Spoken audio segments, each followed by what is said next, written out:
પણ કરી દઉં કે પાગલખાનામાં બે પાગલ એક દી વાતો કરતા હતા. એ કે હાલ નહીં કે આજે રાતે જે આપણો ચોકીદાર છે ને એને ક્લોરોફોર્મ ઊંઘાડી અને એ બે પાન થઈ જાય એટલે આપણે નીકળી જાય, નહીંતર આમાંથી છૂટા નહીં કરે.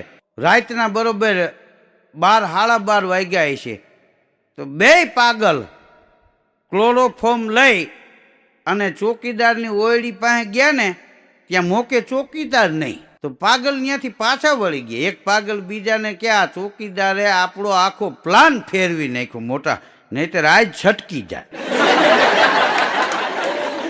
આ જોક્સ મેં એક પ્રોગ્રામમાં કર્યો ને, તો પ્રોગ્રામ પૂરો થયો પછી એક ભાઈ આવ્યો મને કે ધીરુભાઈ એ બે પાગલ ક્લોરોફોર્મ લઈને ગયા ચોકીદારની ઓયડીએ દરવાજે, અને ચોકીદાર નહોતો ને તો એ લોકોએ વયું જવું જોઈએ, નીકળી